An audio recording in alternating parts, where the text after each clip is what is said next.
പത്തരമാറ്റിൻ്റെ കിടിലൻ എപ്പിസോഡിലേക്ക് എല്ലാവർക്കും സ്വാഗതം. അങ്ങനെ അവന്തിക അച്ഛൻ പറഞ്ഞതനുസരിച്ച് ആർക്കും സംശയമില്ലാത്ത രീതിയിൽ ശ്രദ്ധയോട് കൂടി കാര്യങ്ങൾ ചെയ്യുകയാണ്. അങ്ങനെ അബിയുടെ അച്ഛൻ അവന്തികയോട് പറയുന്നുണ്ട്, ആർക്കും സംശയം തോന്നാത്ത രീതിയിൽ കാര്യങ്ങളെല്ലാം ചെയ്യണം. അബിയുടെയും ജലജയുടെയും കൂടെ കൂട്ടുകൂടരുത്. അവരോട് അടുപ്പമുള്ളതായി ആരും അറിയും ചെയ്യരുത്. അങ്ങനെ അനന്തപുരിയിൽ എല്ലാവരെയും കയ്യിലെടുത്തുകൊണ്ട് തന്നെ കാര്യങ്ങൾ ചെയ്യണം. ആദ്യം കയ്യിലെടുക്കേണ്ടത് മുത്തശ്ശനെയും മുത്തശ്ശിയുമാണ് എന്നൊക്കെ പറഞ്ഞു കൊടുക്കുന്നുണ്ട് അബിയുടെ അച്ഛൻ. അങ്ങനെ അവന്തിക ഫോണെല്ലാം വെച്ചിട്ട് നയനയും ദേവ്യാനിയും സഹായിക്കാൻ വേണ്ടി കിച്ചണിലോട്ട് പോവുകയാണ്. അങ്ങനെ അവന്തിക കിച്ചണിലോട്ട് ചെന്നിട്ട് ചോദിക്കുന്നുണ്ട്, എന്താ ഇവിടെ എല്ലാവരും ജോലിയിലാണോ? ഞാനും കൂടി ഹെൽപ്പ് ചെയ്യുക എന്ന് പറഞ്ഞുകൊണ്ട് എല്ലാവരെയും സഹായിക്കുന്നുണ്ട്.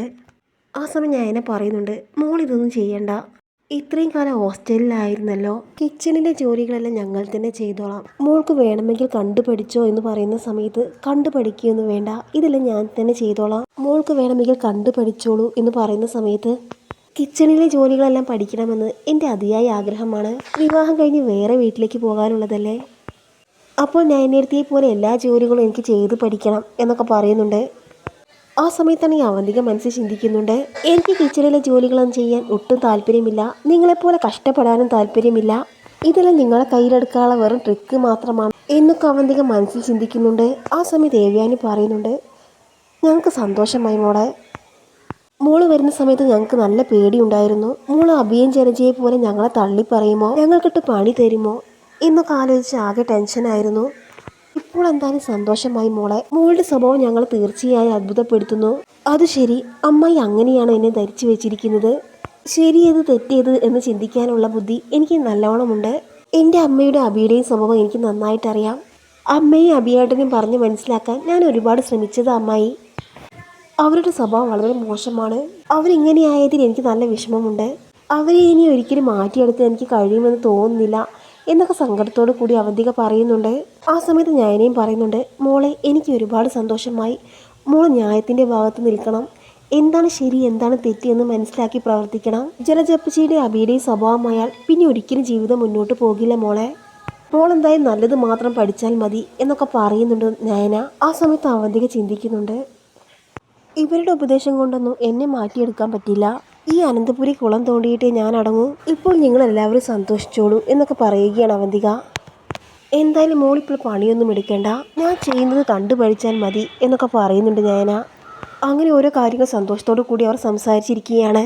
അതേസമയം അവന്തികയുടെ ഫോൺ ഡൈനിങ് ഹാളിൽ ചാർജ് ചെയ്തിരിക്കുകയാണ്. ആ സമയത്താണ് മുത്തശ്ശൻ അതുവഴി വരുന്നത്.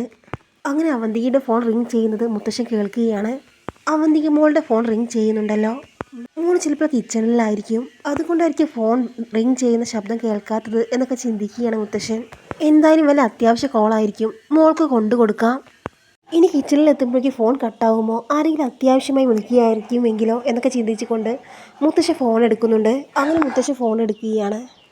അങ്ങനെ കേൾക്കുന്നത്, എന്തായി കാര്യങ്ങൾ, ഞാൻ പറയുന്നത് പോലെ നീ അവിടെ നിൽക്കുന്നില്ലേ, ആർക്കൊരു സംശയം തോന്നിയിട്ടില്ലല്ലോ, പ്രത്യേകിച്ച് ആ നയനയ്ക്കും ദേവ്യാനിക്കും, പ്രത്യേകിച്ച് ആ കിളവനും കൂടി സംശയം തോന്നിക്കഴിഞ്ഞാൽ നമ്മുടെ കാര്യങ്ങളൊന്നും നടക്കത്തില്ല, കിളവൻ എന്തെങ്കിലും സംശയം തോന്നിക്കഴിഞ്ഞാൽ അയാൾ അടങ്ങി നിൽക്കില്ല, അയാളുടെ സ്വഭാവം മോൾക്ക് അറിയില്ല എന്നൊക്കെ പറയുകയാണ്.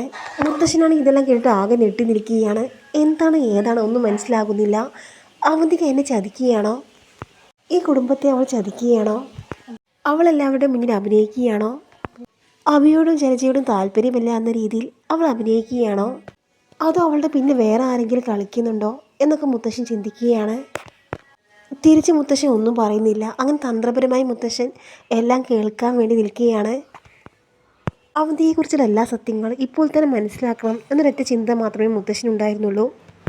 ആ സമയത്ത് അവന്തികയുടെ അച്ഛൻ ചോദിക്കുന്നുണ്ട്, എന്താ നീ ഒന്നും മിണ്ടാത്തത്, പറയുന്നത് നിനക്ക് മനസ്സിലാകുന്നില്ലേ, അവിടെ വേറെ ആരെങ്കിലും ഉണ്ടോ, അതുകൊണ്ടാണോ നീ ഒന്നും പറയാത്തത്, എന്തായാലും ഞാൻ പറഞ്ഞ കാര്യങ്ങൾ നിനക്ക് ഓർമ്മയുണ്ടല്ലോ, അത് നീ കണ്ടെത്തണം, പിന്നെ അവിടെയുള്ളവർക്ക് സംശയം തോന്നരുത്, നീ എന്തിനാണ് അനന്തപുരിയിലേക്ക് എത്തിയതെന്ന് അവരാരും അറിയരുത്, നീ ഞാനും തമ്മിലുള്ള ബന്ധവും ഞാൻ ഇവിടെ ഉണ്ട് എന്നതും ഏഞ്ചലറിയോട് നമുക്കുള്ള ബന്ധവും ആരും ഒന്നും അറിയരുത്, എല്ലാം സൂക്ഷ്മമായിട്ട് വേണം കാര്യങ്ങൾ ചെയ്യാൻ, ഞാൻ പിന്നെ വിളിക്കാം, കാര്യങ്ങളൊക്കെ പിന്നീട് സംസാരിക്കുക എന്ന് പറഞ്ഞുകൊണ്ട് അവന്തികയുടെ അച്ഛൻ ഫോൺ കട്ട് ചെയ്യുന്നുണ്ട്.